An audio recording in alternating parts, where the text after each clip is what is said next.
What is up? What is up? What is up? Hope everyone's doing good today on this Tuesday. Road to the Eagles road to the draft day 2.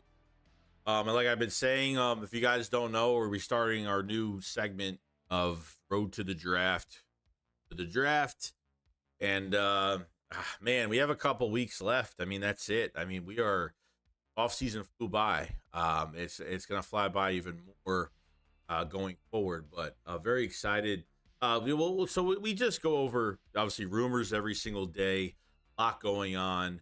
We'll go over pre-draft visits. We'll go over pretty much everything in the coming days. But I think what's most exciting about this, especially, is pretty much that we call this the big mystery draft for the this year, and very excited for it. And we'll see what happens. But feel really good, man. Feel really good. What's going on? Say hi to everybody in the chat. What's going on, Howie Roseman? What's going on, man? What's going on, Husky? What's going on, dude? First, I honestly don't really have a favorite. I like a lot of players, whether they go edge, whether they go, whether they go linebacker, whether they go, other positions. I really, offensive line is a big one. I actually like offensive after a lot. So, it can go from Dallas Turner to Jared Verse, Jackson Powers Johnson. A lot of weapons. I like all the corners. Perrion Arnold is a solid corner. There's a lot of players in this draft I would really go after, man. So Chris, what's going on? He says thoughts on Fontanu. Now, this was interesting today because Troy Fontanu from Washington, tackle from Washington. Okay, now Eagles are bringing him on a pre-draft visit. Now, they already met up with him once during the combine. And when you meet with a player during the combine and then go straight into the draft and have a pre-draft visit, that means that they really have a lot of interest. Is my mic going in and out?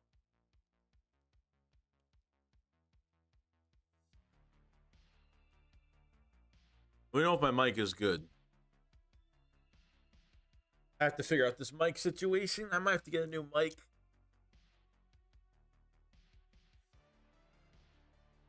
Let me know if I'm all right.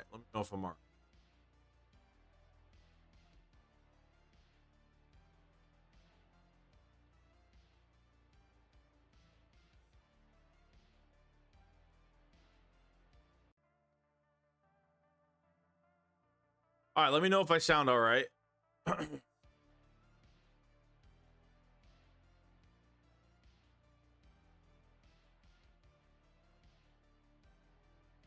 What's going on?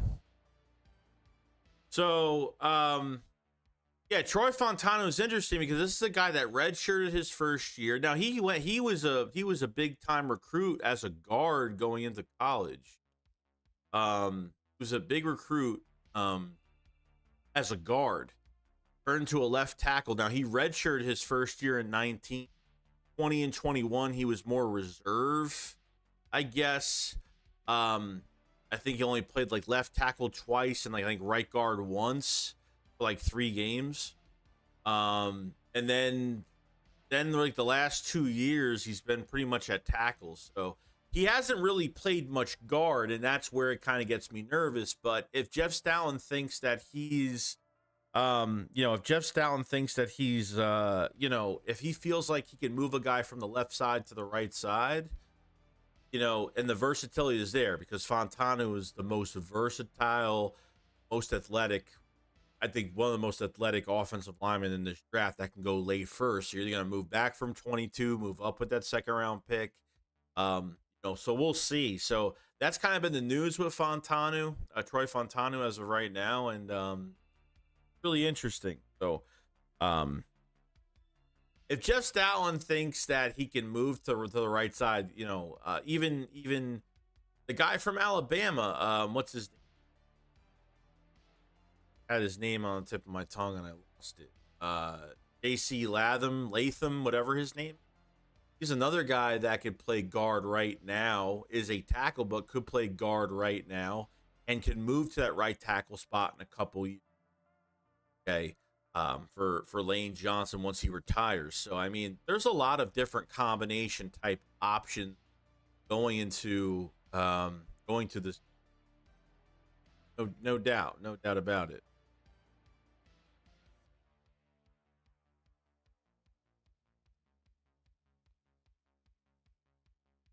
Let's see here. What's good, Philly Fly? What's going on, dude?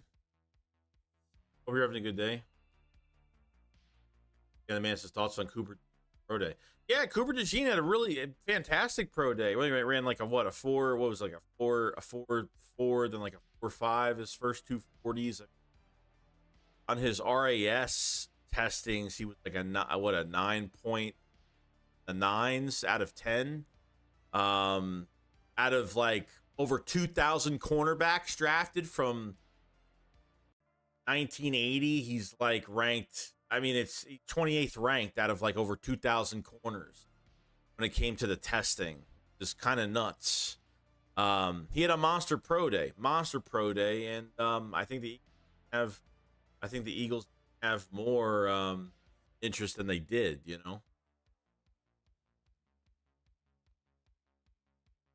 So I think Cooper DeJean is going to be a high. I think it's very high on the Eagles draft boards as of right. All right, so I forgot we got both the Hawks and Broncos quarterback coach. We have Christian Parker, right? Denver. Christian Parker's from Denver, right? Yeah, I think he. Matt Blunt says Kool-Aid, Edge, Cooper, and DeJean. He would be set for future hands down killer draft. Yeah, I mean, I as much as that people like. I don't think they're drafting Kool-Aid, Taron Arnold, Quinion Mitchell. I don't think they're drafting an outside. I just don't see it happening. It makes no sense. By the way this roster is right now, if Bradbury's still in the building, we're not drafting any of those outside. It's unfortunate. I really want to draft. I really would like to draft a corner the first round this year, finally. But it just looks like it's not going to happen. All right, Mike 462 said, "What up, Joey? Listening, doing some yard work." I did that. I did that a few days ago. Last week, I did that too. I like to cut down the tree logs and. Finally, it says, "Hey, hi, Joey. Can't wait for this draft to begin. I can hear just fine." All right, good. Dominant Culture, what's going on, dude? This is Joey Chicks. I got a mock draft for you. Jackson Powers, Johnson, Taron Arnold, Cooper DeJean, Brock Bowers, all on the board. Who you picking? Oh boy. Well, I'm going by what the roster looks like. Okay. Taron Arnold is definitely off for me because of the roster. It's a tough one, man. It's a real tough one. If I was to pick going forward, I'd say Arnold is off the board. Bowers, I think, is very valuable because they can use him in 12-man personnel with, Dallas Goedert, and I feel like he's a big weapon for us. But I don't think it's the most important as of right now. It's really going to be between Jackson Powers Johnson.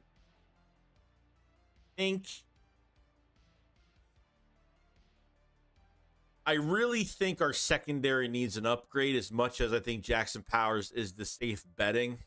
I think Cooper DeJean should be the pick because you won't have to move up for a player. You're going to be at 22 or be a trade back candidate in the first round still. And I think Cooper DeJean is highly valued at outside as highly valued as an outside cornerback, no doubt.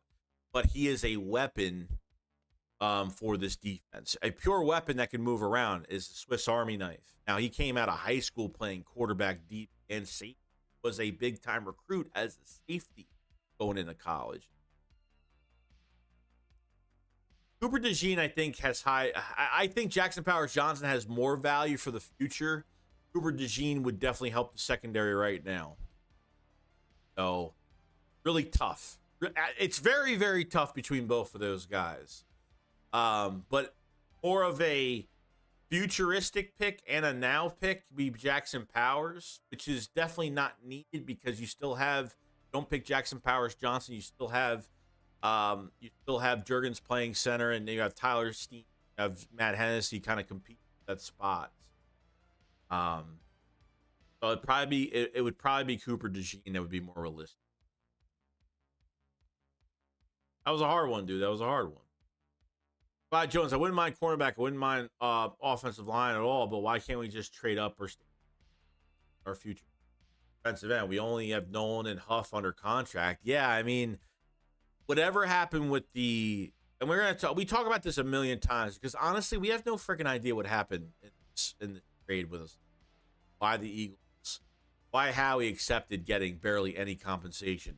Because I highly doubt that pick is going to turn to a second-round pick. Don't see it happening. I don't trust that it's even. I don't think that, like, I think Hassan will get his 10 sacks, but they have a really heavy rotation. I just feel like if it's at the end of the year and they made the playoffs or something like that, if they do, they'll sit Hassan out, or they barely will get him snaps. They'll keep checking his, not giving the pick.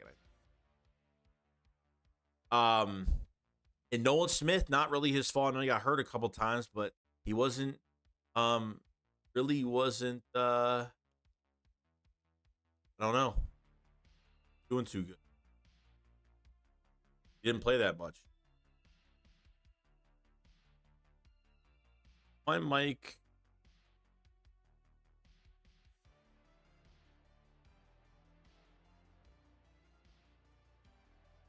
Make sure my mic is all right.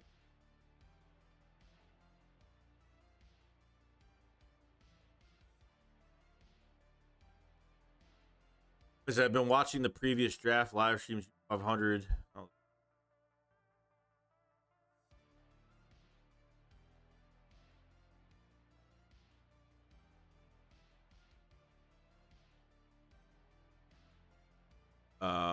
I like.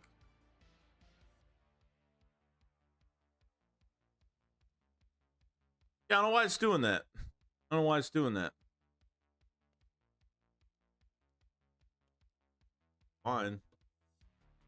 Yes, I think Howie is going to edge in the first round, but I could be. Like I said, I've been watching the previous draft live streams 500 because it gets me hype. I hope we draft Nate Jackson Powers. Yeah, you know what? Like, Nate Wiggins is fantastic, man. I think he plays big for his size. I think you're really cutting.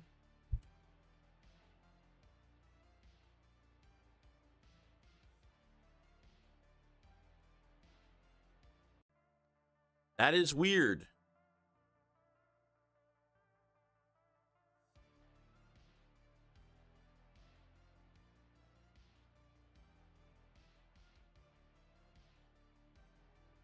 All right, we good now? We good? We good? Sorry, I don't know what's going on with this mic today. I might have to get a new mic. It might be what I have to do because it's an old mic. I've had this for a few years. Probably take a crap on me. Yeah, went for the super chat. Just got home from work. What did I miss? What's up? What's going on, man? Appreciate the super chat. We're just going over some draft rumors and what we think's going to happen. In the first round of this draft, and potentially, there's offensive line seems to be a big target for the Eagles. I mean, big target. So, we'll see, but it's crazy because in recent years, like, you would think that they would go defense in this draft, and I know they will, but because of, like, I don't know if the Eagles have gotten nervous because Kelsey retired, and how much faith do they have in Cam Jurgens going forward? I'm not really sure, but I guess we'll see. If I still sound all right.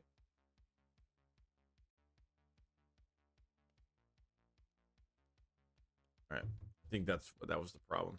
Ryan says, per John Clark, Eagles canceled Brandon Rice visit, brought in Johnny Wilson, wide receiver for Florida State, big body wide receiver. Yeah, it looks like they've had a lot of interest in big body wide receivers. Yeah, I saw the Brendan Rice visit was canceled. I mean, they're definitely interested in wide receiver this year. No doubt. No doubt. The amount of guys that are going to be on this board in the second round is going to be insane. And the Eagles are sitting it. I'm telling you, the second round is going to have some high value between wide receiver, linebacker, offensive line. It's stacked, dude. It's really stacked. I tell you, Joey, have you seen the new trailer for Star Wars? Yeah, I have. I absolutely loved it. I can't wait to jump on that. Very excited. Very excited. And the Joker trailer comes out today, so I'm kind of waiting today. I got some stuff going on today. Maybe not important, but I got some stuff going on. As to other related news, so obviously Fletcher Cox retired, had his press conference today. So, that's why this draft is really important going forward, because we're drafting. This youth movement is going to be so important to this team going forward. And I know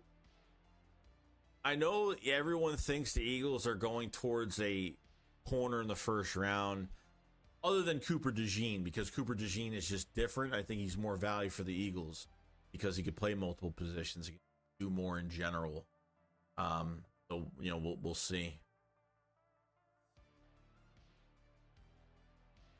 Mario Ortega says, I'd be happy with an offensive lineman in the first. It makes sense. Second round linebacker and wide receiver. I'd go linebacker and wide receiver. I'd go linebacker and safety, honestly. I want to see where Kitchens is going to be. I want to see where Javon Bullard's going to be in the second round. I think it's going to be linebacker and somebody else. So we'll see. We'll see. But we have to figure, if it's not offensive line in the first round, then it could be linebacker, offensive line, wide receiver. So that first round is going to dictate what they do. If they get an offensive line in the first round, they're going to go heavy need of position in the second round. No third round pick as of right now, but if they feel like moving back for Troy Fonolu, they want to move back for him, put him in at that right guard spot, then that's what they're going to do. So we'll see. I think, like I said, offensive line has got to be in there. It sucks because I know they need an offensive lineman this year. They need a replacement for Lane Johnson in a couple of years. They need somebody on the roster. But man, would I like to pair up Chauncey with Javon Bullard from Georgia or something like that, man. That tandem, and man, accountability will be crazy. Like I said, Joker trailer is gonna be, yeah. I'm excited. I'm excited. So would anyone here give Dallas a first third round picks for me? I don't want to help them for nothing. I mean, CeeDee Lamb is holding out on a contract extension right now. They're definitely plummeting down. I think honestly, the Eagles are still a question mark if they're going to be the best team in the NFC East this year. Washington's going to be another team to look out for because they signed 19 free agents. I mean, yeah, they got rid of everybody, and that's what I'm saying. A lot of these fans that the Titans and Washington that clear out all these players, and they feel like they're going somewhere with when you clear out a team and you get all this cap space. I mean, yeah, you could do whatever you want with that money. You could sign whoever you want with that money, but it doesn't mean you're going to be successful. It's short. When you sign that many free agents, it's short-term success. So now it's like your whole offense and defense is based off of free agents, which is short-term, and you're paying guys more than they should be getting, depending on who you got. But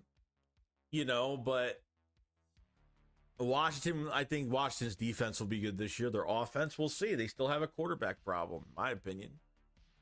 But to help the Cowboys and anything, I would just wait till Parsons is a free agent if you want to just do something. Wait till he's a free agent. But Joey, Slay and Bradbury are for sure done after this year, so why wouldn't we start at least Ringo for experience instead of throwing him fully in the fire next year? That would be unfair. Well, I agree with you that Bradbury and Slay will probably be gone. But I don't. But you're not benching Slay. You're not benching Bradbury. They're not going to do it. I mean, Bradbury's making too much money this year. His cap number's really cheap. It's like $4.5 million, but Bradbury's making over $10 million this season. Making a lot of money this season. But like I said, the cap number's not bad. So yeah, I mean, I think we're gonna get a lot of experience through these guys through camp. Ringo, I've seen a lot of tape. I've seen a lot of video on him this past off season. He's been working his tail off this off season. I still think he needs more time. I think he's the closest of the backup corners that could have a shot by next year, Isaiah Rodgers coming to the mix is going to be huge for this team because I think as a special teamer, he's fantastic. And he legit as an outside corner, he's great. Then you got, Maddox on the inside. Not promising start. He's not starting. Okay, they didn't sign him this late to start him. Sign him this late to make him climb up the ladder again and fight for his spot, that nickel corner spot. Because Tyler Hall is right behind him, and I think Tyler Hall has a pretty good chance to start if he really balls out this offseason program with the Eagles. So, we'll see. Unfortunately, you have an ACL injury with Zech McPherson. He's coming off that. So you don't really have much nickel right now. I mean, you have Maddox, you have Tyler Hall. So you don't really have much at nickel. So I think another corner will get drafted in the mid-rounds this year.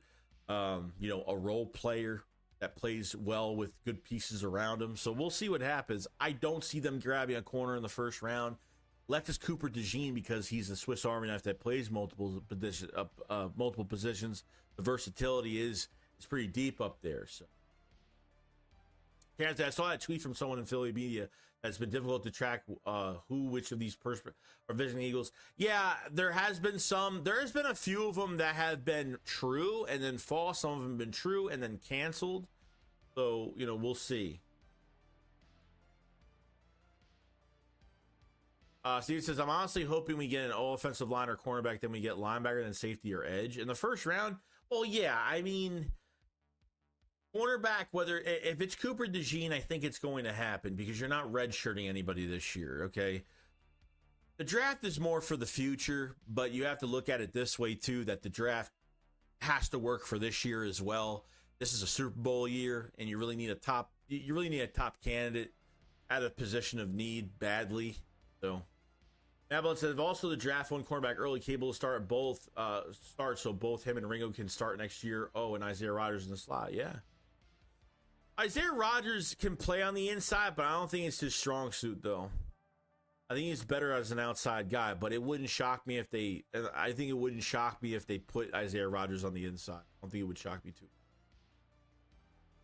We got Ghost Way. What's going on, man? Appreciate the super chat so much, man. So if you had the choice to draft one Arnold or DeJean, am I going by just if we had no corners this year? Or are you going by like as of our roster right now going forward and what makes sense?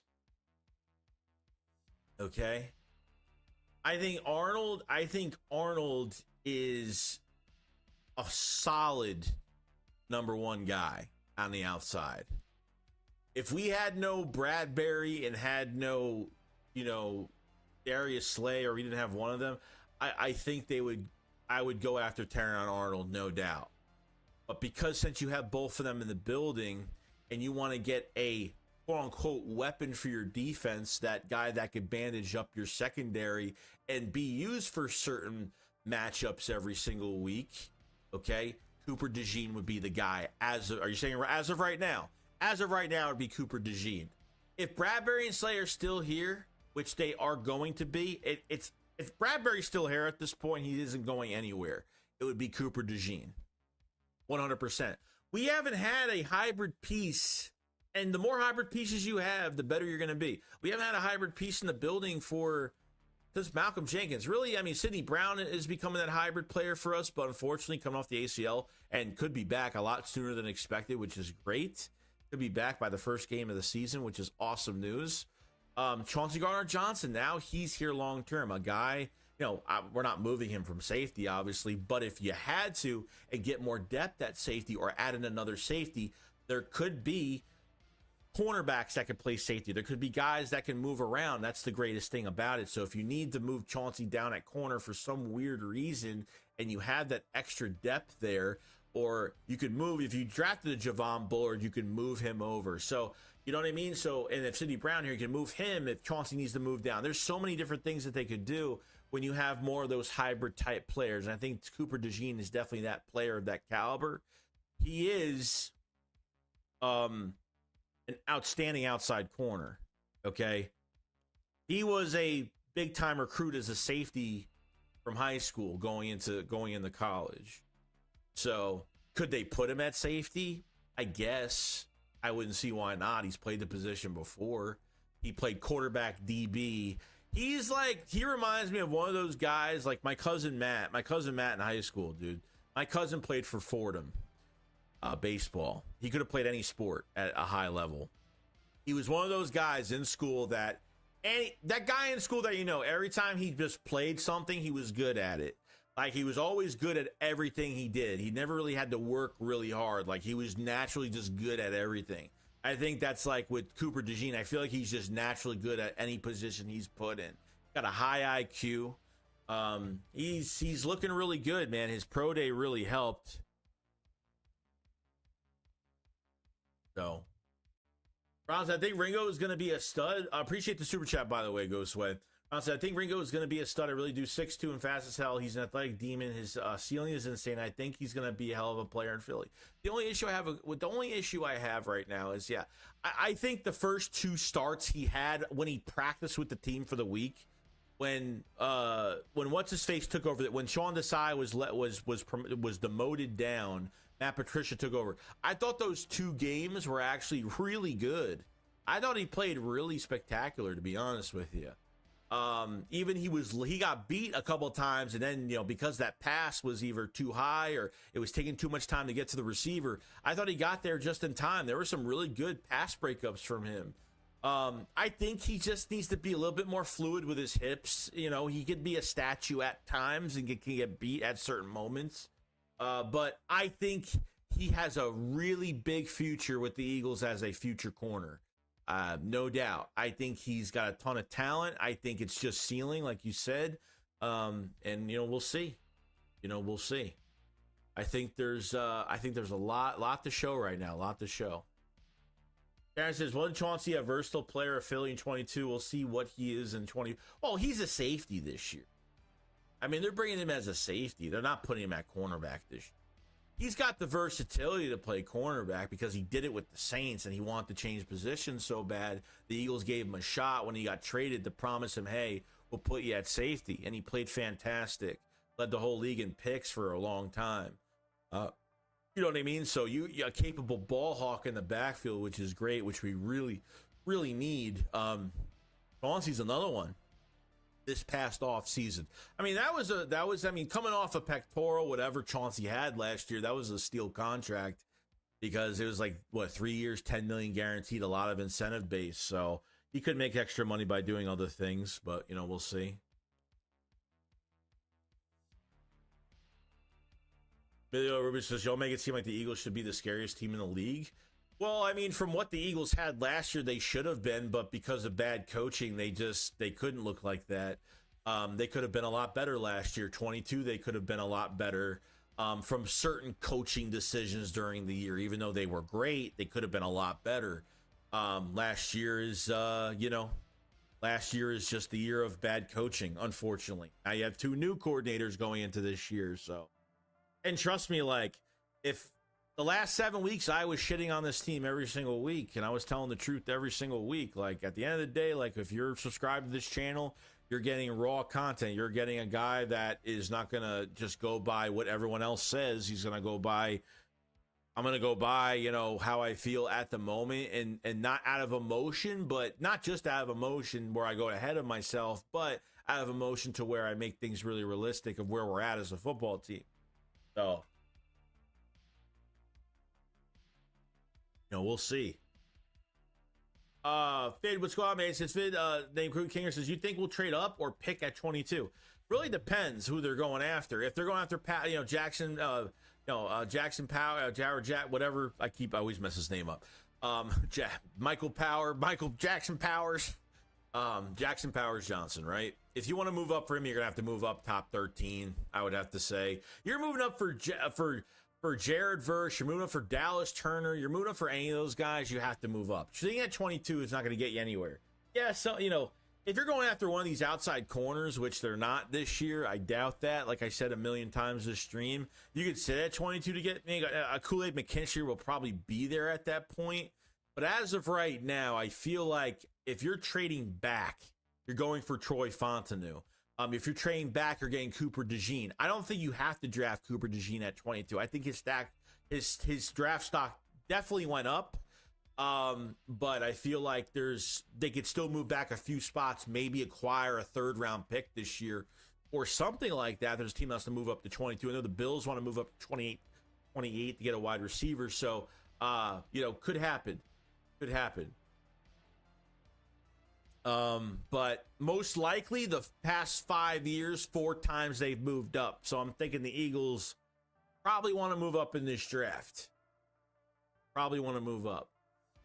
I think us drafting a corner makes the most sense as of right now, but I feel like we will pick O-line or linebacker, fingers crossed for DeJean, though. Yeah, what's the sense of drafting a Quinion Mitchell or a Kool-Aid McKinstry or a Taron Arnold or a Nate Wiggins? Like, what's the point of drafting one of those guys right now? To redshirt him? Are you benching Bradbury? If reports said they're benching Bradbury this year, then sure, then it's wide open. It's wide open for corners. You know what I mean? So there's a lot that goes into that, decision. Linebacker, I doubt it. If they're going after linebacker, it's in the 2nd round and it's Edgerrin Cooper. Edgerrin Cooper, I feel like, is going to be a Philadelphia Eagle. I think he is definitely top sights on the Eagles draft board that 2nd day. Really, I do. I really, really do.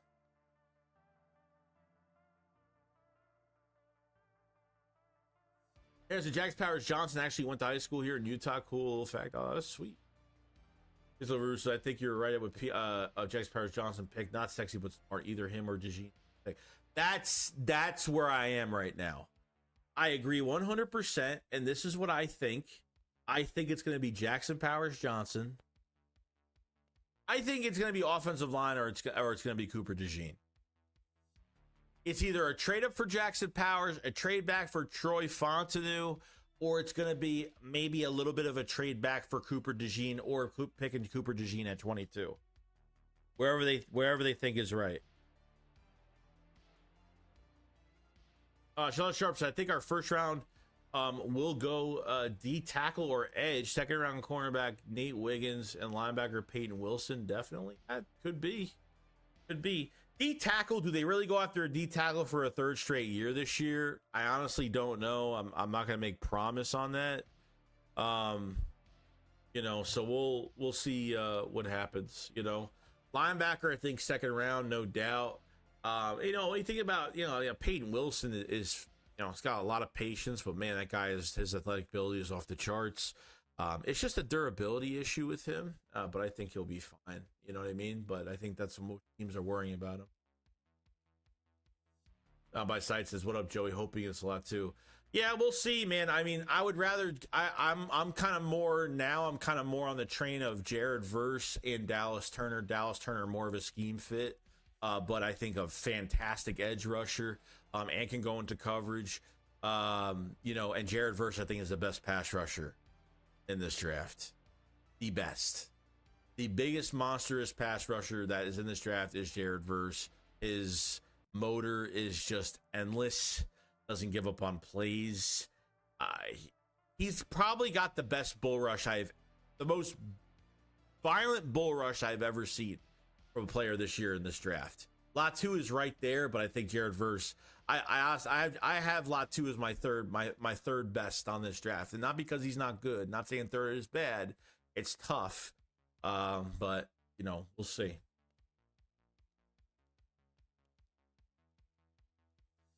Daquan Barkley says trade back to the 2nd draft Cooper. Yeah, I mean, I don't know. Did Cooper DeJean make his way into the 1st round with his draft stock from the, from that pro day? That's what's going to happen. I don't know. I don't know. If he's day 2, then that's great. Like, the Eagles will have a big shot there. They don't have to worry about it in the 1st round. He says Joey Jackson Power JPC is definitely going to be there at 20. We'll see. I don't know. That's a little bit of a deep step. We'll see what happens. Like, he might drop. I mean, we may think that may go late. Go early, might go late. So. Drew says, why boost an already great O-line when the defense was terrible last year and is begging for a younger star player? why boost the O-line when the defense was terrible last year? Well, I mean, you're just talking about the first round. I mean, regardless, you're gonna need replacements for certain positions. The draft isn't just about now; it's about years to come too. It goes both ways. It goes both ways going forward. So, I wouldn't say that. Yes, I think they need a defensive guy. Sure, like that's what I want. I mean, I would like a defensive guy. If they were to get an edge rusher, they were getting. They're not going linebacker. They would have to really, they would really have to surprise me. But I think the defense needs a huge boost, no doubt. So, but you have to remember, like, Lane Johnson's retiring in a couple years. You have to remember, there's certain changes that are going to be made. More guys are going to retire. And I understand. I think what makes more sense is you're going to lose Brandon Graham after this year, and Josh Sweat's going to be gone after this year. You restructured his deal. He's making $13 million for 1 year. Gave more money up front, which is great. So more changes are going to get made. See, Ronson, not going to lie, I would love an O-lineman in the first round. It would be just make Barkley and the run game better. Yeah, I mean, at the end of the day, just add your young players. So either you're going to just go full defense in this draft, or you're going to kind of split it up a little bit, which I think they're going to. I don't think it's going to be all defense, but we got to put points on the board, and hopefully Kellen Moore. And I feel good about Kellen Moore. It's just his approach, how diverse his offense are, the pre-snap motion, really loving his tight ends, and he values every position. He doesn't just value his number one guy, his number two. He values, Keenan Allen had his best season under Kellen Moore. So I can't wait to see what Devontae Smith and A.J. Brown do together this year. Another 1,000-yard season each could be, but this run game is really important. So they got to make sure they have the right guy. Do they have the right guy at right guard right now? That's going to be the question. I don't know if they do. I hope they do. They have the right guy at that position, because if Matt Hennessy and Tyler Steen don't take a step forward, it's going to suck, man. It's going to be horrible. So I don't know how they feel. They obviously feel, I don't think they're comfortable at right guard right now. From what it looks like, they're not comfortable right now. Because why is with J.C. Latham from Alabama in the second round, Cooper Beebe in the second round, even getting Troy Fontanu on 2 visits already, or at least one at the combine, talking to him, and then having a pre-draft visit, that shows there's a lot of interest there. A lot of interest. So, you know what I mean? So you have to take all that into account. All of it into account. But this offense has got to be dominant. They didn't have one dominant game last season. Nothing. You know what I mean? There's no Edge Cooper. Ghostway, thank you for becoming a member, dude. Camper tier, thank you so much. The extra content is there. We just uploaded another video. Actually, I have to upload another one today, which I already did. So definitely check out the extra content. Thank you for supporting so much, man, and joining up. Appreciate it so much, man. It means the world. It means the world. Yo, Digital, I got your text, by the way. Yeah, I just didn't have a chance to answer, but I got your text. Digital Printout says we need Cooper Defon to verse at this point. Oh, Defontanu verse. Cooper Defontanu verse. Yeah, dude. If they got Jared Verse, I'll be happy. They go get the Cooper DeJean, I'll be happy. They get an offensive lineman, I'll be happy. I'm fine with it. They got 2 second-round picks. Like, I know that they are set. They're ready to go, and they're ready to be aggressive. I think they will be aggressive in this draft, so. Yeah, man, so I've seen Cooper being mocked in the mid to early first round. People think he will fall in the second. I don't know. I think he was more towards the second round. I think when he didn't work out the combine, I think that's when everybody was kind of off on that train a little bit, and they thought his draft stock really went down even more. Mark said, "What up, Joey?" Yeah, McMullen is saying that there will probably be O-line. I know that we have to keep feeding Stout a lot of talent. Yeah, dude. Let me tell you something. A lot of these teams in the NFL, okay, a lot of these front offices do not fucking value offensive line that much. The Eagles really value it. Really value it. And this is why Miles Sanders can come in and be a 1,000-yard rusher. Swift did it in 1 year, his best year of his career. You know what I mean? We're getting guys, we're making guys get new contracts. Now you have an actual 3-down back that could do everything. Saquon Barkley is hungry. Saquon Barkley is ready to feast. The whole world is ready to see what Saquon actually does on a better team. It's not even just the Eagles. It's like, I think the whole world wants to see what Saquon would have done. Any team would have been an upgrade, maybe besides the Panthers, but every team would have been an upgrade besides the Giants. And I think the whole world wants to see it. They want to see it. Saquon says, regardless of who they pick, they will be fans bitching about it. Oh, Bill, that's the world we live in today, dude. That's the world. Whether it's the draft, whether it's a movie that comes out, people love it, hate it, and usually the internet, guys. At the end of the day, the internet's not a real place. Okay, don't listen to what's on the internet. The internet is fantasy. The internet is just a place where people just explore their imaginations and they can do whatever they want without getting in trouble. That's what the internet is. Okay. For yourself, if you pick a guy and nobody likes it, it's fine. You think, me and Philly picked, we had Will Anderson, we had Jalen Carter, and we had Bijan Robinson on our board. We wanted Bijan Robinson. We thought Carter was going to be gone. We thought Carter was not even going to be even at 9, at 10 for the Eagles last year. We thought it was literally it was never going to happen. But it did. The realization came right through. The Eagles moved up one spot in front of Chicago, or at Chicago, switched picks, and they ended up getting him. You know what I mean? So always got to give things a chance. Never, be down on who you want in this draft because no one else likes it. Fine, so no matter what position we're going, best player available in the first. This is the creepiest draft in recent. It's not creepy. It's a big mystery. It's the biggest question mark. I have never been this, not confused, but at least this uncertain of what was going to happen, what the Eagles are doing in this draft. We kind of know like what direction they're going, I guess, with some of the pre-draft visits, which could be smoke, but I think offensive line is high. Offensive line is high, and just weird because like Cooper DeJean, I'm not looking him to be the outside cornerback this year. I'm looking at him to be the weapon of this defense. Like if you want the weapon, the face, he could be the face of this defense in the coming years. You never know what he could turn into. But Daniel says, doesn't matter the position, they sign enough guys to draft proof they're.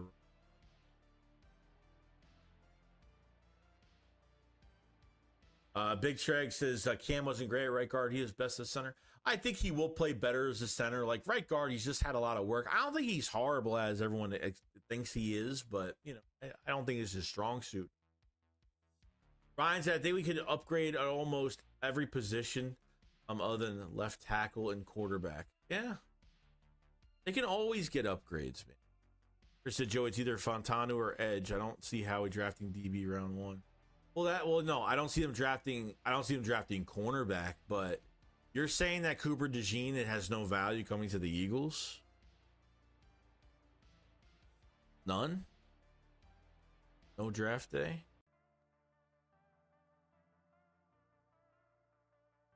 I mean, I think he's got a ton. I think Cooper DeJean has a ton of value. Eric Doe says, are the Corral jerseys coming out on draft day? Hell yeah, dude. I got mine. I just got mine. It looked all nice. I had it pressed. I had the butler press it for me. It looks really good. The Matt Corrals are coming back out. Come on, Chris. Yeah, the man says, you see how Cam Jurgens had 0 sacks allowed, 0 penalties, 689 snaps. If we draft another lineman, our line will be young and elite for so many years. Makes too much sense. Dude. I mean, I didn't even know the statistics for Jurgens. I know he played really well, but that's right there is pretty damn. He can go 689 snaps at that position with 0 penalties. That's really good. You get Jackson Powers Johnson in this draft, you're fucking set. I mean, and then you have Matt Hennessy and Tyler Steen here. Tyler Steen, they can do whatever they want with him at this point. They can cross-train him the right tackle if they want. You know what I mean? It's just, you're set, dude. You're set. Jackson Powers Johnson just guaranteed you that offensive line will be set for the next. I mean, goddamn. You at least have like 5 to 7 years, especially with the new contracts on the left side. But you're getting a player that's going to be here 12 plus years. And he has nastiness and he has pushback. Like, watch some of his blocks. Like watch the blocks. Watch if there's a nose tackle on him, like what he does. He's insane. Like, Jackson Powers Johnson is like fucking insane. Athletic freak, dude. Monster, it's hard to speculate what the Eagles will do because nobody knows what their draft board will look like, plus nobody knows who will go before their pick. Well, no, of course not. That's why we do this every year, because it is exciting. It's a big mystery. We don't know. But this is a bigger mystery than what it is, because we don't even, you know what I mean? No, we don't know. Like, every player, we feel like, oh, this player's going to go early. Every time I'm told this player's going early, and then he's not. And then, it's never talked about again. There's no clue what Howie will do. O-lineman or edge will be our first round pick. I can't see Howie taking cornerback. No. Cornerback, no. Weapon, as in Cooper DeJean, yes. Cooper DeJean is the only guy I think they'll take when it comes to DB. Cornerback, as an outside corner, no. No. Don't think so. Freddie used to say they've met with Fontana 2 times. See them drafting a corner in the first, no more. Yeah, I mean, we'll see. I mean, it doesn't guarantee them getting offensive line in the first round, but I haven't really seen any Jackson Powers Johnson news to the Eagles at all, but it wouldn't shock me that they do like him. I mean, everybody's going to like that guy, regardless. But Fontana on a second visit, or at least not a second visit, they met with him at the Combine on a private meeting and a private workout, and then they talked to him again. They're going to be talking to him again, so that's a really good sign. It's a good sign. That's a guy that's going to start for you at right guard right now. That's what's going to happen. He's a left tackle. He's played a little bit of right guard, not much. But he's apparently Troy Fontana is the most versatile offensive lineman in this draft and plays really well. Good against the run, and his on run blocking, and his protection is really good. Because whether it's J.C. Latham from Alabama, Cooper, whatever it is, J.C. Latham, because I think it's another guy that can play tackle right now, could go into guard right now, switch over to right tackle when Lane Johnson retires in a couple years. Troy Fontana, who played left tackle at Washington, played guard a couple times, not much, but his versatility is going to bring him much farther under Jeff Stoutland. Will start at guard this year. You'll be able to trade back, get Troy Fontana, get extra picks. Okay? Get those extra picks. Probably get that third round pick that you want back. Okay? And yeah, I mean, I think you're going to be set. You're going to be set. You put him at right guard, and then they can do whatever they want with Steen. And I think Matt Hennessy will be a backup for a guard center. He plays both of those positions, so he'll be the backup for guard and center, right guard and center. And then Tyler Steen, they're going to have to do something with him. Tyler Steen, they'll cross-train him to right tackle or something. He played left tackle coming out of Alabama. I don't see why they wouldn't just put him on the right side. They already have depth at right guard with Matt Hennessy. Got to do something else with him. So it makes a lot of sense to draft an offensive lineman. Much as people, you got to realize. Gemmer says E. Cooper to be me the most important pick along with offensive line. If we don't get E. Cooper, I'd be happy with David Turner. With David Turner, E. Cooper needs to be drafted in the second round. If they it really depends. If they don't get offensive line in the first round, it's going to be an offensive lineman in the second round. But I think they need to add another linebacker to this group. They really do. I'm excited for Devin White. I think he's going to recreate himself in this defense. I think he's going to be a different breed. He's a big voice. He's got a lot of experience. He's won a Super Bowl. He's been in the playoffs. Hasn't lived up to the pick that he's been, but he's won out of Tampa Bay the last couple years. I think your best linebacker on your core right now is Devin White. Okay, we'll see. Chris says Coop DeJean would be our pick, but actually play as safety. We'll see what happens because he hasn't. I don't think he's played safety since high school. I think he was a recruit going into college as a safety, and then they changed him to DB. So I like I said, I think he could play multiple positions. That's how versatile he is. That's why I think he's a bigger weapon for this style of defense that Vic Fangio is running.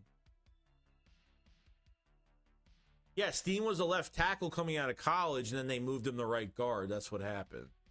So,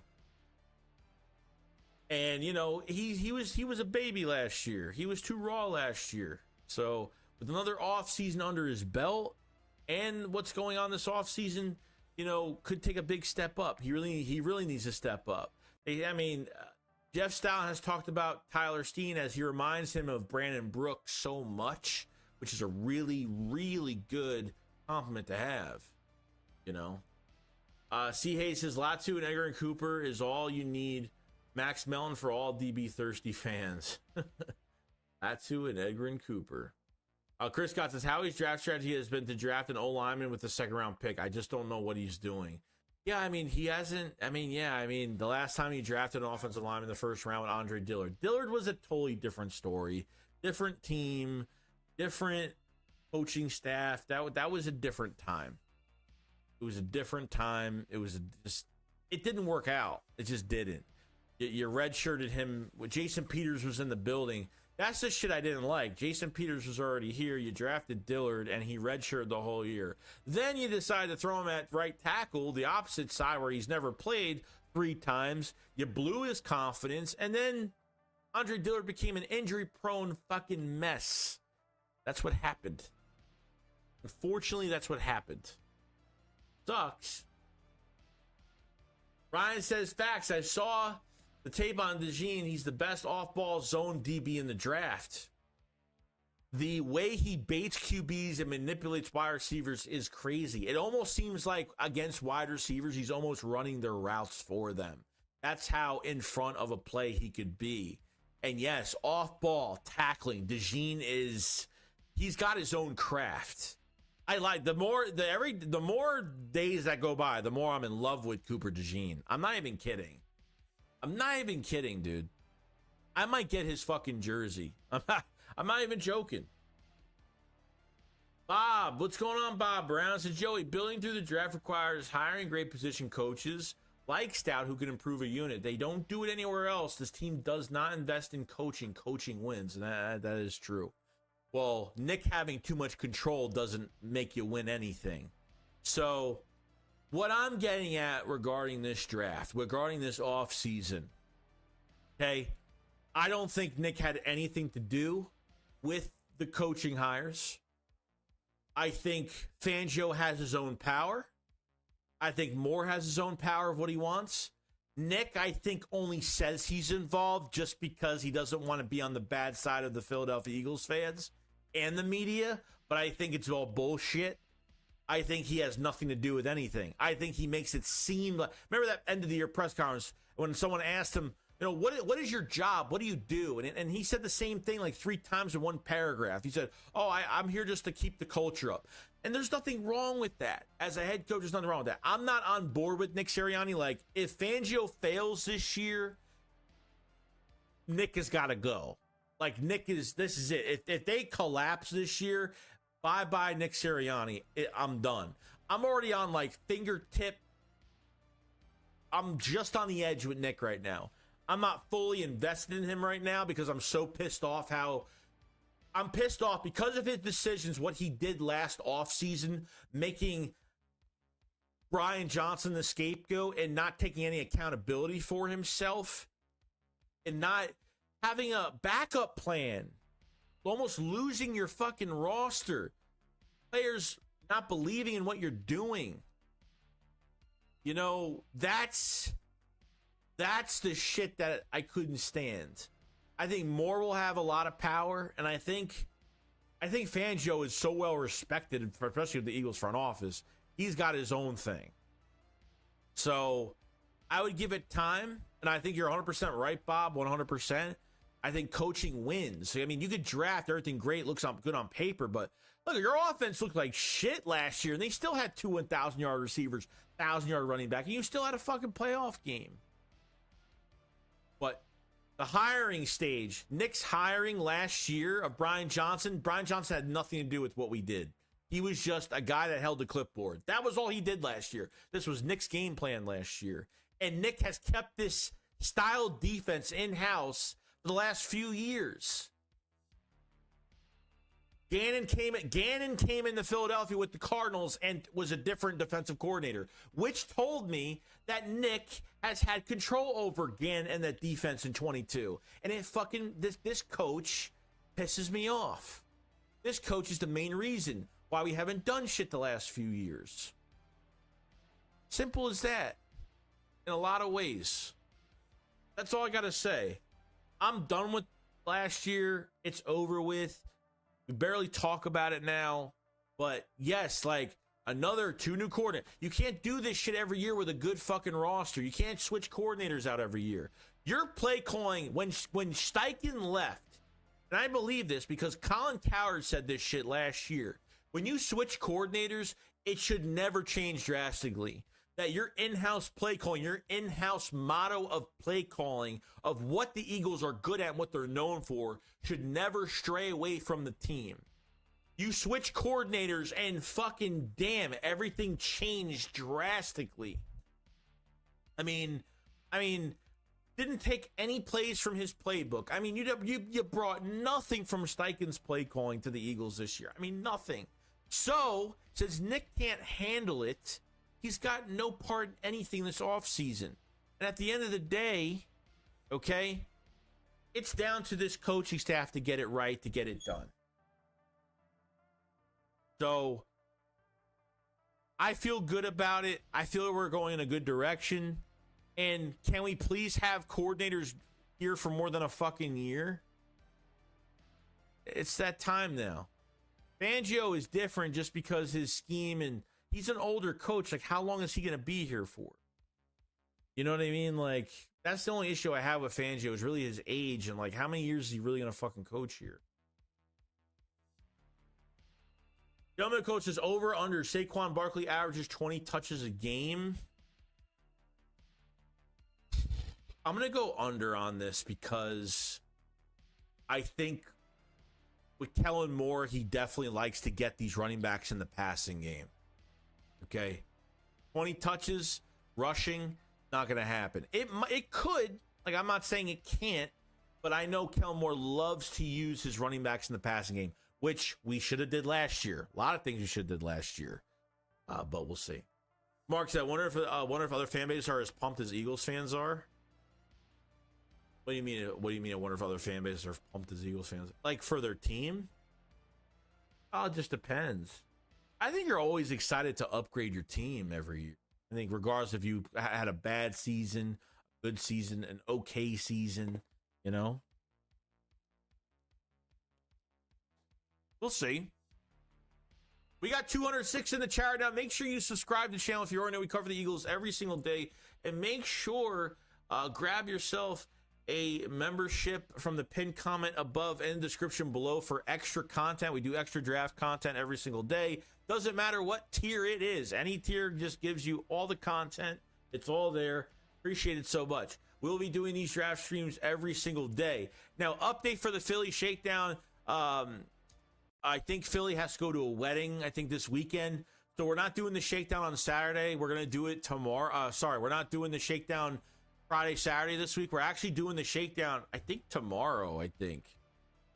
I'll update you guys. Yeah, we got to do the Shakedown tomorrow. So, yeah, that's where we're at right now. So just want to let you guys know there's a little switch in scheduling this week of what's going on. Cal Black says, draft DeJean and run 2 white high safety. Tyler Sharps, all I can say is that there's new coordinators are 10 times better than our last ones. We're Super Bowl bad. Yeah, I'm not going to go too far into it, but I'll say this. They got upgrades. Kellen Moore is well respected. Vic Fangio is well respected. Okay? So I feel good. Luke says, Joey's the catch-22 with us winning this year because you know Kellen is gone. Well, no, I wouldn't say that. I wouldn't say that. You can't get rid of a coordinator after 1 year. I don't think you can. I think after 2 years you can. The Eagles can block Kellen Moore from talking to teams after this year if they're successful. Okay, Fangio, I don't think he's already been a head coach. The one thing Kellen Moore hasn't been as a head coach. I think if Nick does fail and they feel like they don't need him, that he's worthless and does nothing but pom-pom his way out. And look, there's a lot of hands-off coaches. Okay, last playoffs we had hands-on, hands-off coaches. Andy Reid's a hand-on coach. Okay. The head coach for Detroit, he's very hands-off. He doesn't handle the X's and O's. Kellen Moore isn't the rah-rah type coach. He's not. He's a funny fucking dude, by the way. Like, Kellen Moore is funny as hell. He's an X and O's guy. He's smart. He's intellectual. He's all about matchups and just using tight ends and he values wide receiver threes. He doesn't ignore positions. He loves pre-snap motion. Crossers, hot routes. I mean, you're drooling over it. Like, just watch some of the Chargers games from last year. Had a lot of injuries. The Chargers offense, they don't have the weapons they have in Philadelphia. And Herbert was hurt. I mean, Quentin Johnson's been pretty much a first round bust at this point. They've only had Austin Eckler and Keenan Allen. That's it. That's all they had. Their defense had a lot of holes. Their defense had a lot of injuries. I don't think Herbert played to the best of his ability last year on injury either. L.U. says we need edge rusher in the first round. It's hard for me not to agree. I have to agree with that. I think they do. There are some guys in this draft.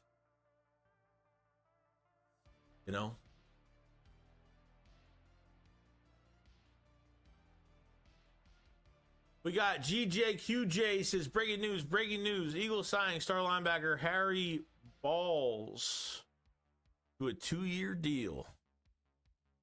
Well, Harry Balls, welcome to the Eagles. You can't write ball. You won't get in trouble for writing balls. It's okay. Like, balls can mean a lot of different things. You could say balls. It's okay. I won't get mad. I think YouTube accepts balls. I don't think he'll cut it out or anything. Appreciate super chat though.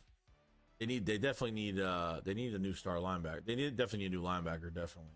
Because I'm telling you right now, like Nakobe Dean, like I don't even know what to say about Nakobe Dean at this point. Like, I can't even say he's good or he's bad. Like, how can I mean, there's no availability.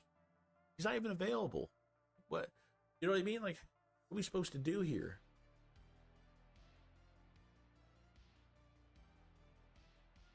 Yeah, Nick didn't call plays last season, but it was his game plan. It's 100% true. Look it up on the internet. Look it up because it's true. 100%.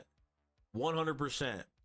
Dave Spadaro held questions for Eagle fans in the middle of last season. Somebody asked Dave Spadaro, said, hey, who runs this offense? What's the percentage of Nick Sirianni running this offense? He said, oh, the game plan is Nick's offense 100%. It's his game plan.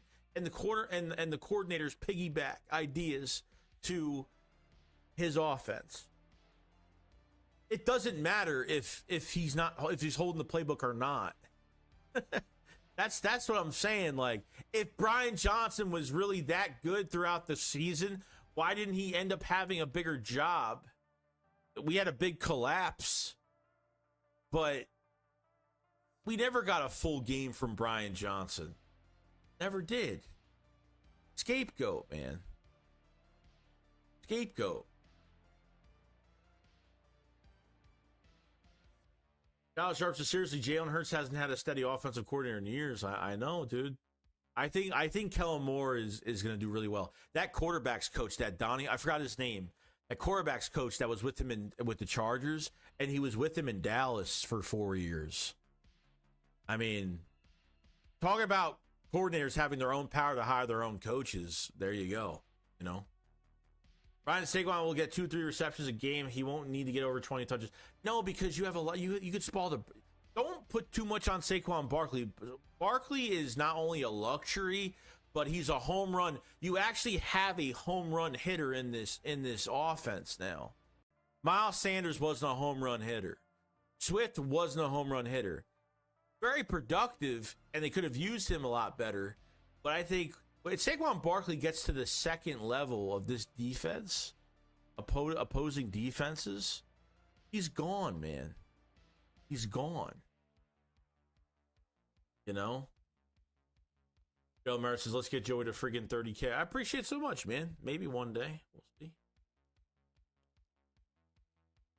Now, Blacks, do you think DeJean will be used like Metellus in Minnesota? I think DeJean is going to be based off of matchups every week, where they would like to put him.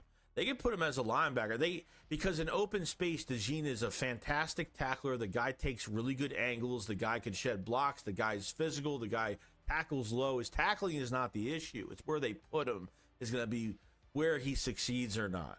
Okay? They can throw him anywhere, man. They can throw him anywhere.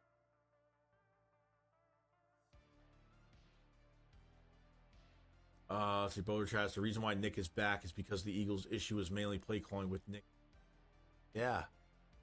I'm telling you, dude, like, Nick didn't do a fucking thing this offseason, did nothing. So now he's like, oh, I'm involved, and me and Kellen Moore are going to mesh our schemes together. Shut your mouth. Mesh our fucking... What are you going to mesh? What scheme are you going to mesh? You're going to mesh your bubble screen pass? What? The bubble screen? What do you... The only thing that Nick should be meshing of what he should take out of the Eagles playbook is the tush push, which 100% they're doing it this year since it wasn't overturned. You know what I mean? What's going on, Suo? Hope you're having a good day, my friend.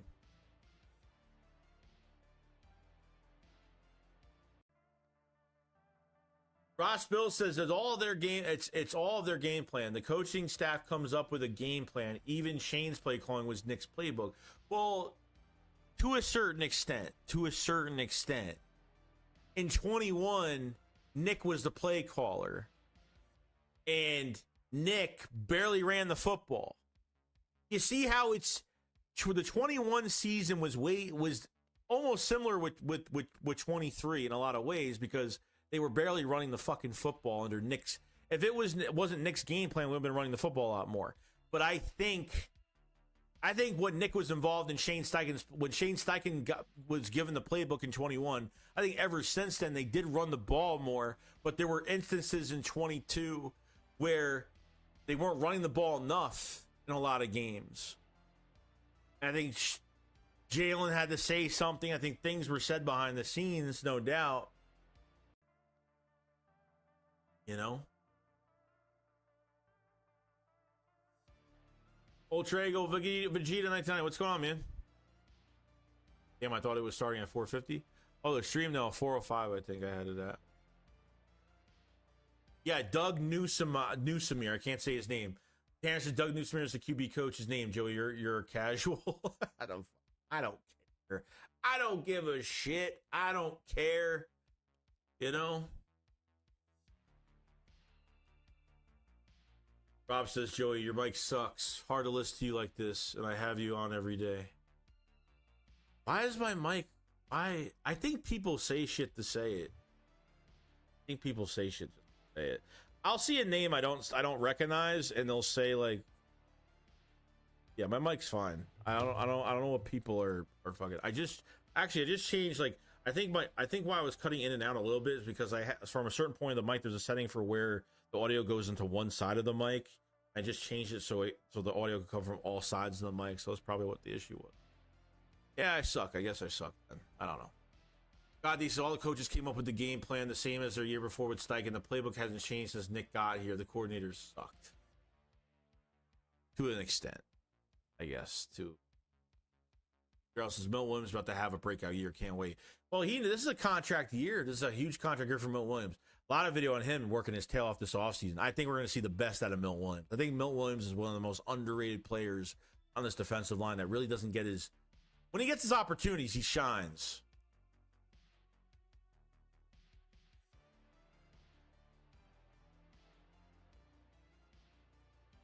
Trey says DeJean is like Eric Waddle, which is a great comparison.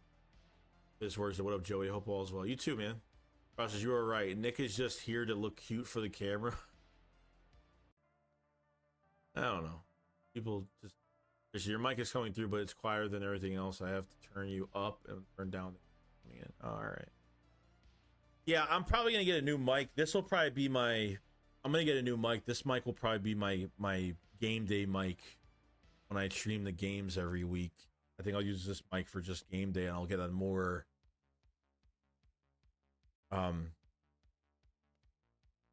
professional mic, I guess you could call it. We'll see. We'll see. But yeah, I mean, the coaching staff, we can be excited for this draft, but this coaching staff has got to pick it up this year. Now the Eagles are bringing back the mini camps this year, which is great. You know, you're bringing back mini camp. These practices have to be more demanding because the way they practiced last year, from what Sidney Brown said about, when you practice, you go into these games, I'm not surprised. You know what I mean? It's, you know, it's weird, man. It's just weird. Like, you can't practice soft. You practice soft, you're going to play soft. I hate when people, like, will tell me, like, oh, nobody played good defense. Like they'll take one player out from this defense. Oh, Reddick didn't play well last year. You know, like you can't single one player out of this defense that played bad last year. Like nobody played good last year. Nobody. Other than like Moro Jomo at the end of the year, some flash, Milton Williams, a little bit of flash. Fletcher Cox played pretty good at the end of the year. But nobody else did shit. You know? No one else did much of anything. As I have headphones on, majority of the sound is out. Left ear. Sounds good though. Gerald Merritt says we're definitely using those 5th round picks to make some. Oh yeah, you have 3 5th round picks this year, so you're not picking 3 guys in the 5th round. They might trade one of those picks. Last year they traded. I forgot what pick they traded. They traded a pick to Tampa Bay for a pick this year. I think it was like a 6th rounder or something like that. They might trade a pick for next year's draft. You know, which they always do.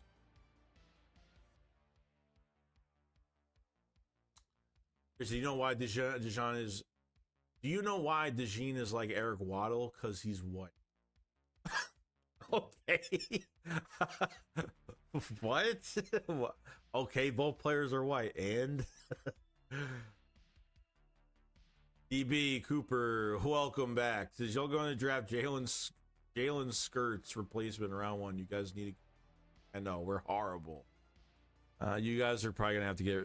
You guys are probably gonna have to get a QB after this year for what it looks like. Dallas is a whole nother story. I haven't talked about Dallas at all this offseason.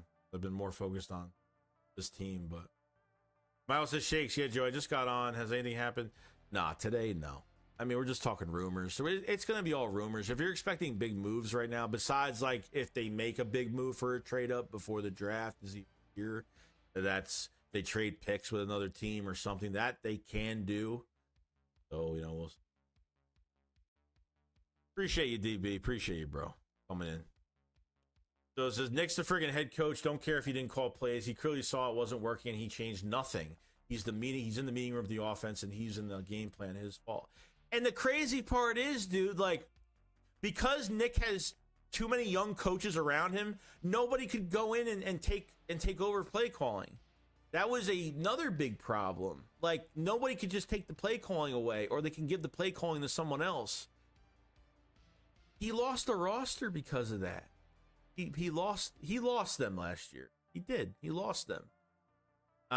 He didn't fully lose them, but he pretty much made them not give a fuck. I'll tell you that much, because no sense of urgency, no fight, no resiliency, no nothing. The leaks that came out was that Jalen Hurts had a big disconnect with Brian Johnson and Nick Sirianni.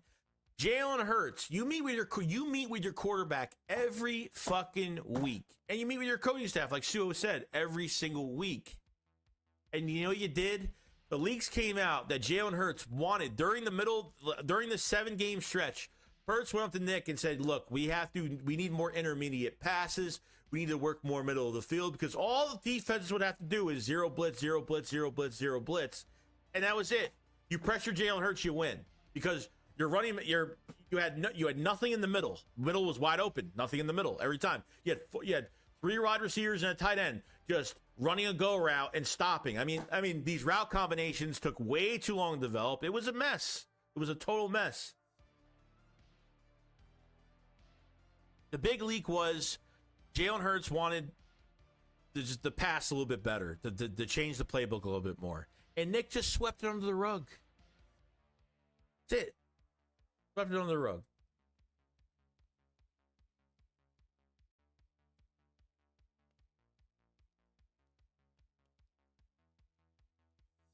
Yo, Chris Dog, what's going on, man? Appreciate the super chat, my friend. He said, what up, Joey? I'm happy Cody Rhodes finished the story last Sunday night at Lincoln Field, WrestleMania 40.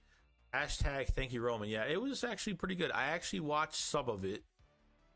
It was good. It was nice to see Lane and it was nice to see Jason Kelsey grab someone and throw them into the outside of the turnbuckle at WrestleMania. So I thought that was cool. Him and Lane Johnson being there. Crazy. Good day though. All right, DB, have a good day, man. Hope you have a fantastic day today. Appreciate the super, Chris. Ryan, did y'all find that DeJean Waddle comparisons? I actually see the Ohio State Malcolm Jenkins with DeJean. MJ played corner 2 back then. Chris Coach, I want DeJean so bad. Pause. He's so versatile. We have to get younger on defense. He might be a steal of the draft. He could be, dude. He could be. I'm telling you. You have a guy that's a hybrid player that can play good at multiple positions, man. He could be the leader of this defense. I mean, whether he leads by example or he's not a big voice on the defense, that guy is a weapon. I don't see him as a corner, a safety. I see him as a weapon for your defense. That's what I see, bro. Ray says, yeah, it wasn't hard to see that Jalen Hurts was not happy with the play calls at all when that came out. I wasn't shocked. Yeah, and you know what? It didn't shock me. Like, Hurts looked like he was just done. He was just out of it. Like, it's hard to really. Every time the players would lose a game, they'd get in the we had a great practice this week. The guys are excited, and when the guys are excited, man, like the coaching staff needs to help that, and because it seems like every time, like during that 7-game stretch, the Eagles had a turnover, they would just be like, boom. They would just no mentality. They would quit. I mean, they quit. I can't blame that when things don't change every week, even if you're getting paid a lot of money, like things don't change every week. Like what are you supposed to do? You know, like what, like seriously. The more I look at you, the more you look, why do people say this shit? Why do people say I look like Lane Johnson? I don't get it. I don't get it. I'll never get it. I don't get it at all. Chris Draw with another super chat. Thank you so much, man. It says, do you think Nick will have gameplay on his hands during the season start? No, he shouldn't. I don't think he will, because Kellen Moore has never shared play calling. Kellen Moore has never given play calling to somebody, and he's never shared it with anybody. That's the one thing with Kellen Moore that he's never done, and that's good to know. And Vic Fangio has always had control with his own defenses. The Eagles respect him too much, and within the organization, to at this point feel like Fangio is gonna have Nick put his input as of right now. You know? So appreciate super chat, Chris.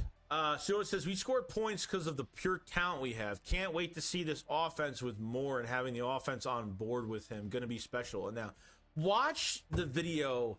It's from like 5 years ago, probably.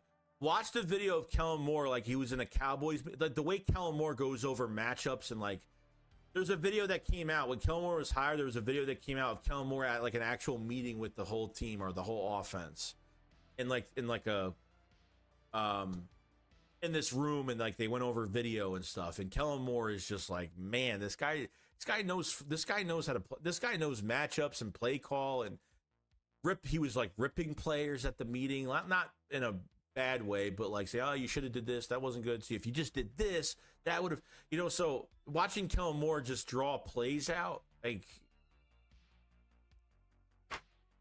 this guy could be your future head coach. I'm telling you. Could be your future head coach. Hey, it wouldn't shock me. Kellen Moore applied for the job, tried to apply for the job in 21 before Nick got hired because Frank Reich said, here. Frank Reich. And guess what? Sirianni wasn't a play call. Sirianni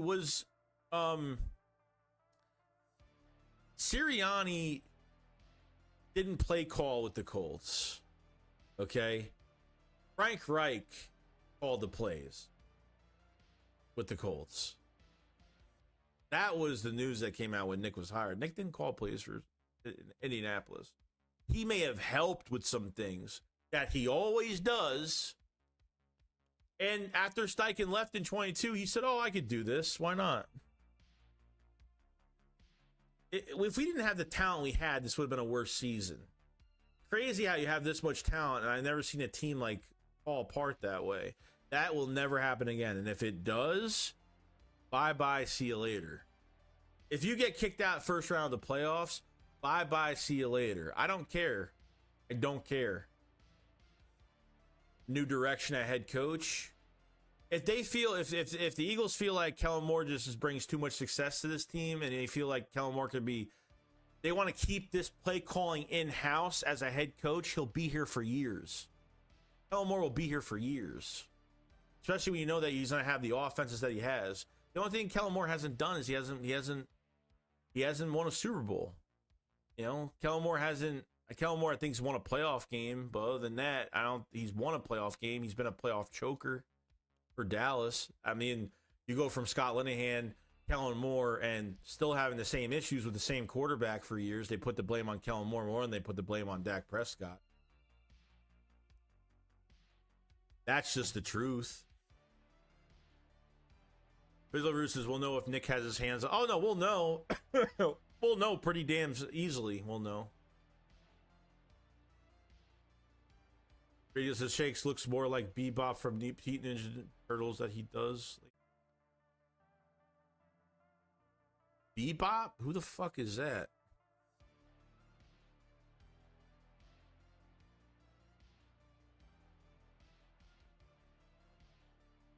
Is that real?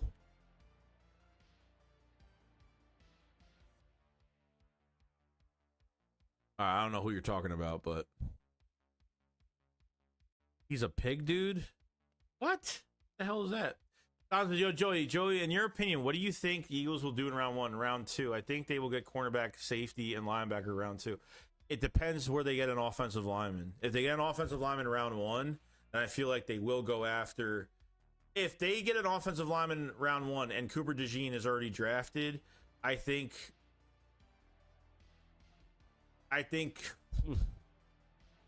they could go safety and linebacker. They could go linebacker and DB, and Ennis Rakestraw maybe. It depends. It depends what they do. If they get an offensive lineman first round, I think it opens a lot more for the second round. You get linebacker, safety, wide receiver maybe. So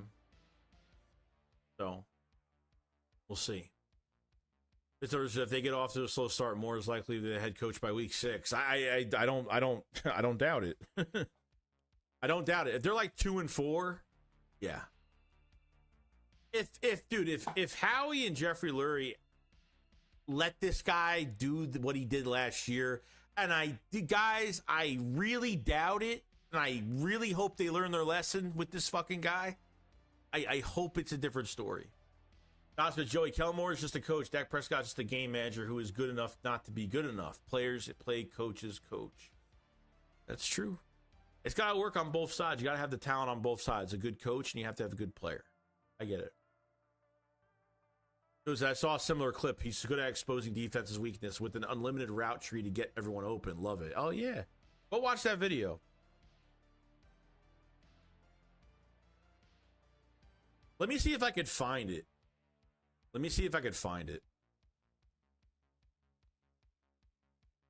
Hold Hold on. Let me see if I can actually. Let me just do this one more here. I think AJ will get another extension next season about lighten the cap hit. Yeah, I don't agree with that. I don't. I think AJ is going to reset the market. I mean, with what he's done here, that contract is going to be bigger. Seriously, like breaking records. Mike Crick's receiving yard record. I mean, he broke Calvin Johnson's 120 yard over 6 games at 120 yards apiece. I mean, it's really hard for me to say that unless, like, I don't know. AJ Brown's going to be like, I don't even know if I want to play anywhere else, but he might want more money. He deserves more money after the couple years he's been here. You know what I mean? So we'll see. Let's see.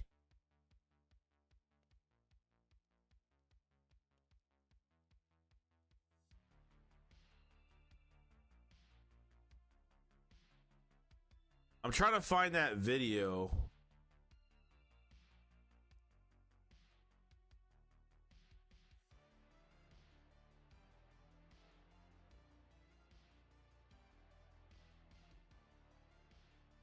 I can't find it.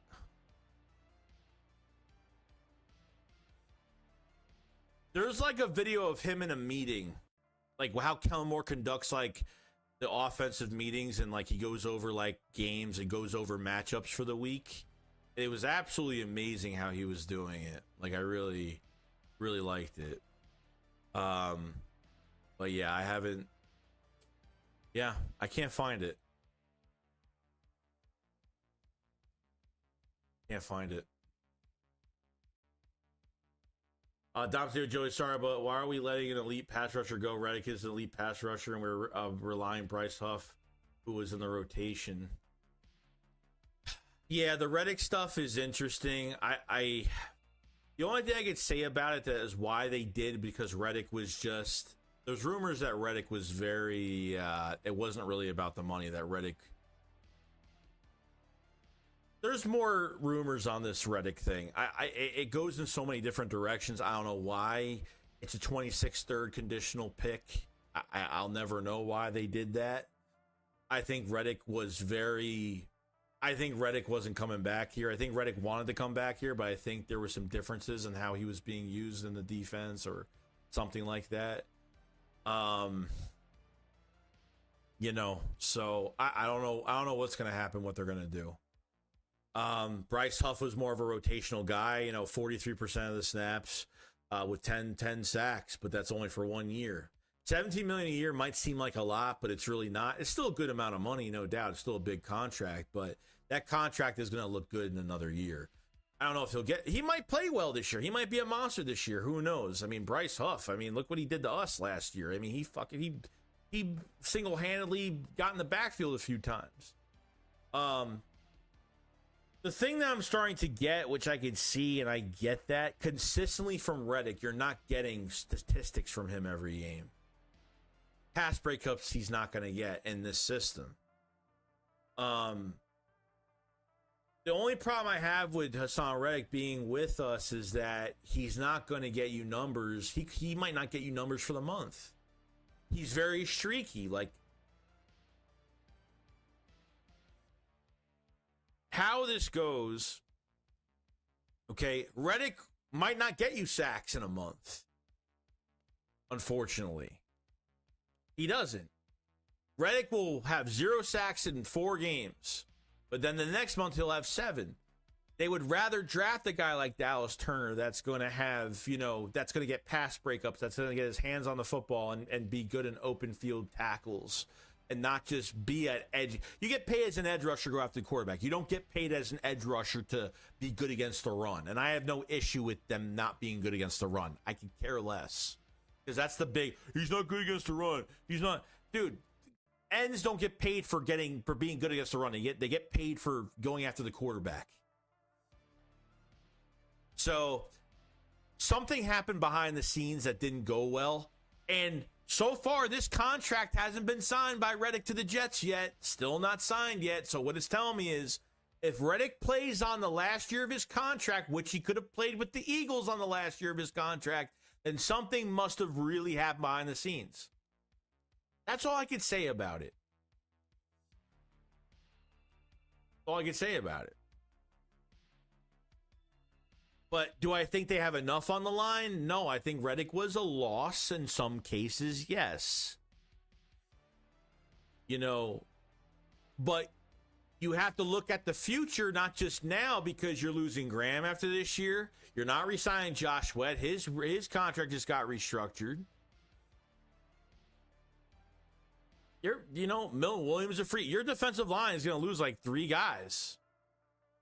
You're losing a few guys there. You know what I mean?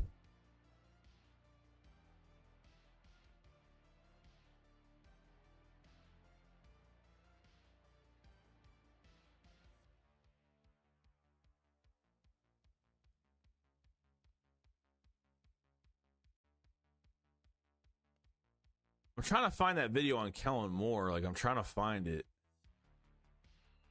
Can't find it. It was on YouTube. I know that. It was on YouTube. I seen it.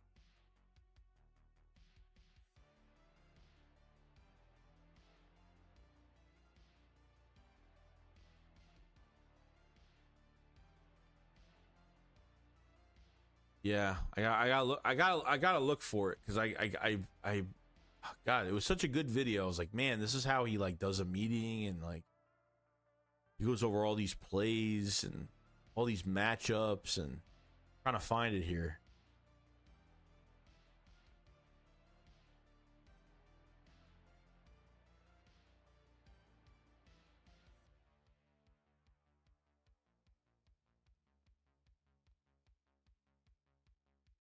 All right. Well, that's about it. I don't know. I'll find it one day. I'll find it by tomorrow. I know I saved it. I saved it on Twitter, so it could be there. I just don't want to take time. I don't want to waste everybody.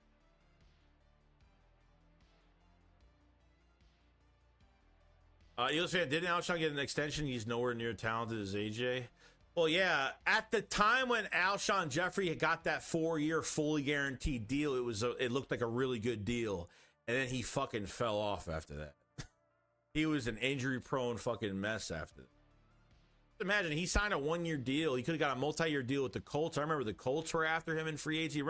I remember when Alshon Jeffrey got signed, and it was like, man, it was like the Colts, the Eagles. The Colts were all in. They were gonna give him more money, and we thought we lost him, and he wanted to come here to play 1 year because he believed in Carson Wentz. So it's just crazy how that happened.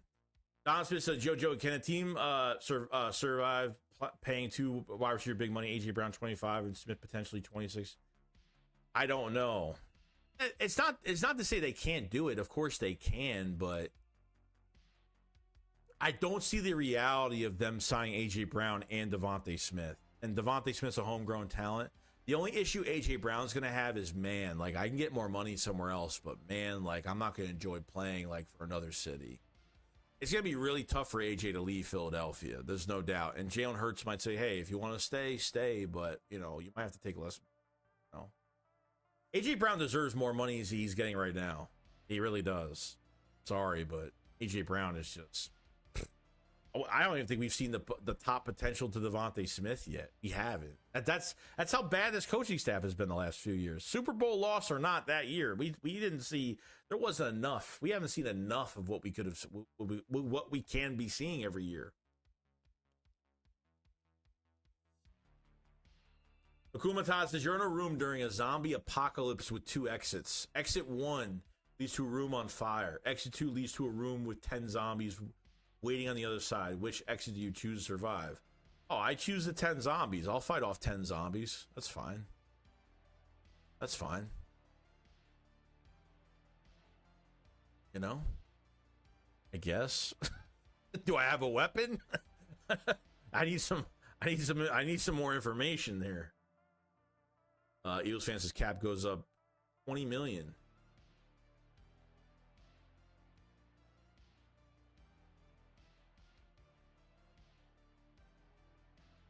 Don said, "Yo, Joey, thoughts on Terran Arnold? I like the player. I think he will be a top cornerback. I think he's really solid when it comes to his coverage, and I think his tackling is really good. I think my opinion, I think he's the second best corner in this draft. I think Quinion Mitchell is just a little bit better. I think he brings more edge. I think he's going to do really well. So Quinion Mitchell is like a Sauce Gardner type. Not as he'll be like Sauce, but I feel like he will be in comparison. Me and Philly were talking about that, and Philly's like, he might be like a Sauce Gardner. I'm like, yeah, you know what? That's who he reminds me of. We'll see. Being good against the run as an edge is just like icing on the cake. Yeah, I mean, look, if you could do it, then fine. Like, I mean, Reddick has got some tackle. He's gotten some tackles on. You're trying to get that bend around. You're trying to get that nice, that nice bend, pause on the edge and trying to get after these quarterback.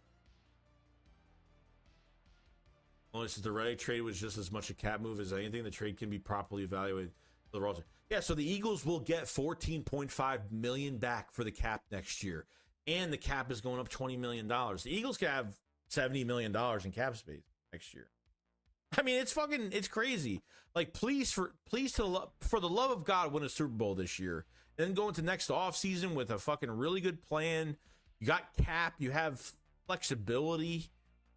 Howie Roseman with cap on top of good roster moves, on top of good, good contracts and moving money around. On top of all that, you give Howie Roseman more cap space, man, he could do a lot. I mean, what, like 16 moves? I mean, he did a lot this offseason. So it says, aren't the Jets running like a comp pick for Reddick if they don't sign him to an extension and let him walk next year? I don't know. I'm not sure. The Eagles should be getting a comp pick, I think, right? For the move. A third rounder, probably. They'll probably add another third rounder to their basket of goodies next year, I would say, but we'll see. But yeah, we have 160 people in the chat right now. Make sure you subscribe to the channel. Like the stream if you guys haven't. Check out the memberships in the pinned comment if you guys haven't checked out some of the new content and the extra content that's there. We will, we'll be back tomorrow with the stream. We'll go for another couple minutes. I have to go do some things. We'll be back tomorrow with day 3 of Road to the Draft. And we'll have a video out tomorrow, membership video, all that great stuff. So we'll have the shakedown tomorrow night, by the way. Philly is going to be going away, I think, for a wedding Thursday or Friday. I think Thursday. So he'll be out. We're going to do the shakedown on Wednesday. So an early shakedown this week. So be doing our thing.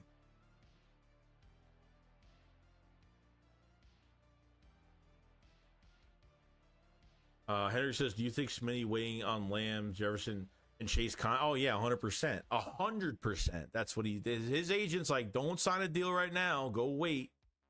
All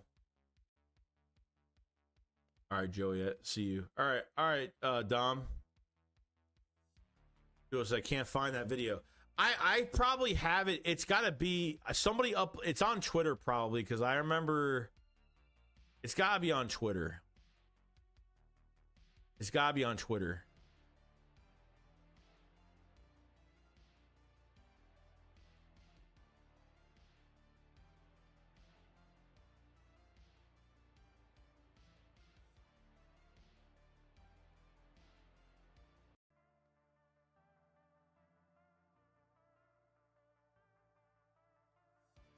See if I could find it real quick.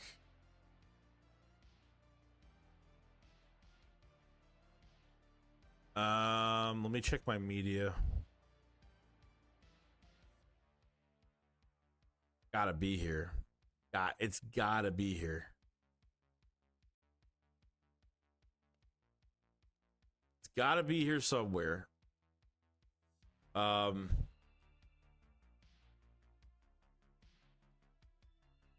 sorry, man. Yeah, we've been on for a little bit. We're streaming I'm streaming every day, so you shouldn't miss too many days. Easy says, Joey, thoughts on Kool-Aid? Not as good as Mitchell and Arnold, right? Oh, he's more of a big body. He's a big body. And I think the one thing teams are looking at too. I know he had that little Jones fracture. He had that Jones fracture in his pinky toe. I know it doesn't sound like a big deal, but it's definitely something to. I don't know, something to keep an eye on as well. But I think he's fine. I think at 22 he'd be available. But like I said, like I don't think the Eagles are going after a corner in the first round. And let's Cooper DeJean because he's more of a weapon for this team. I don't think anything else. I'm going down my timeline right now. I'm trying to fucking go back to like when we signed, when Kellen Moore signed as a coordinator, and it's probably gonna take me a bit to find. I think I don't tweet that much, but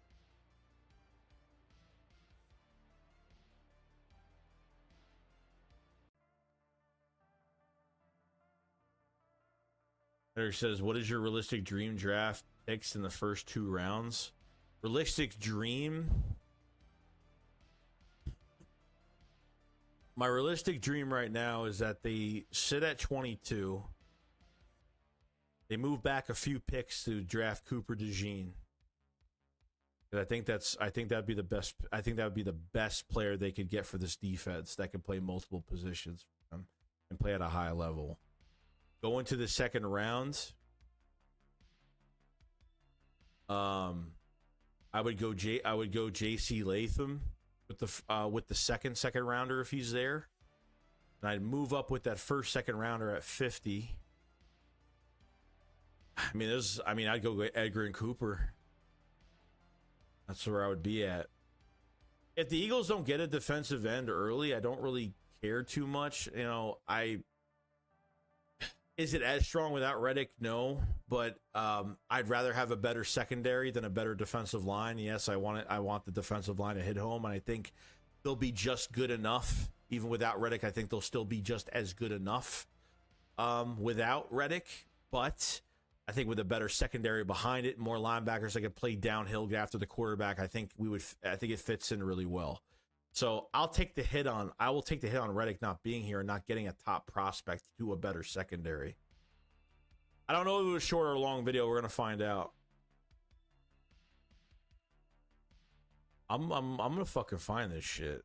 All right, now I'm about where the Eagles just started free agency, so it should be. Once he signed, okay. I'm getting there. Zach Bond got signed. I'm getting there. Okay.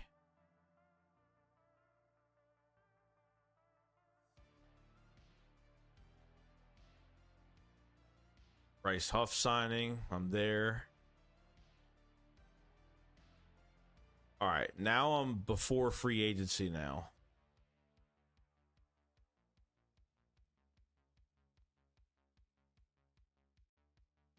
Come on, bitch. Let me find this. I want to show it. I can't find that fucking video.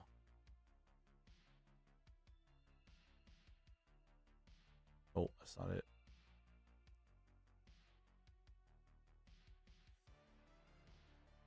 Combine. I gotta be like right there. I definitely saved it. Come on.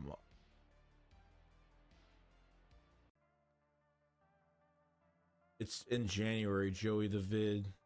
I said, if Cooper was gone, would you rather draft Peyton Wilson or Trotter Jr.? Probably Peyton Wilson. Come on, bitch. Where are you?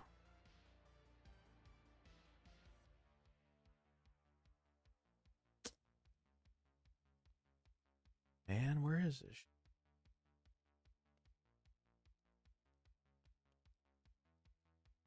Where is this video?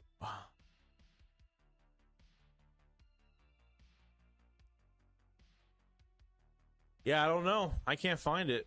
I'm going down my media timeline. I don't see it.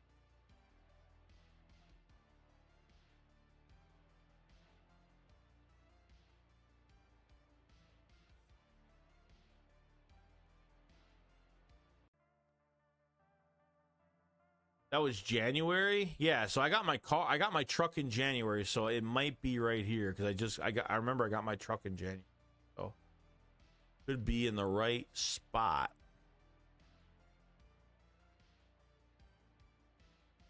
Should be in the right spot.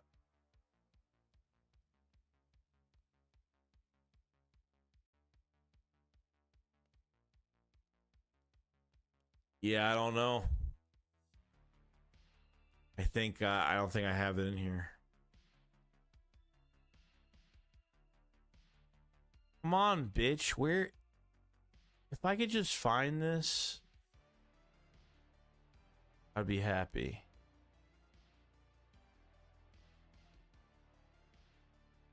Yeah, next time we stream, I'll look for it. I'm going down right now. I don't see it. How? I don't know.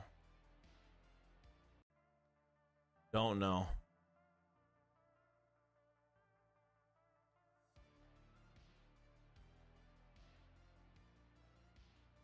That's gotta be like right here, and it's gotta be like right.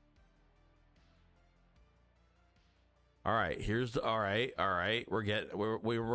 We might get hot right now. All right, Kellen Moore signed. Here we go. Where is this shit at?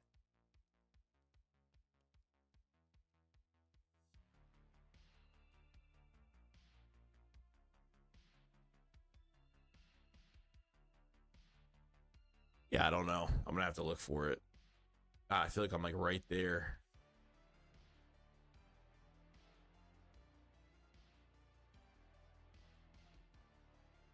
All right, I'll find it. I don't know where it's at. I passed the point. I don't know where it is. I know I didn't fucking skip it. I got good eyes. So. Oh well. I gave it a shot. All right. Well, yeah, it's really long. It's a long video. Send it to me on Twitter. And I'll actually play it tomorrow. We'll not watch the whole thing, but we'll watch it. Yeah, just tag me. All right, guys. Well, I'm gonna get going. I hope you guys enjoyed the stream today. We'll be back tomorrow. We'll have the shake. We'll have two streams. We'll have the stream tomorrow, and we'll have the shakedown tomorrow as well. So we'll have 2 streams tomorrow. But you guys enjoy the rest of your day. Thank you for all the super chats, all the support. Thank you so much. Subscribe, like the stream. Thank you so much for joining up. I'll see you guys on the next one. Kick some up, follow, slide. Peace out, guys. Peace.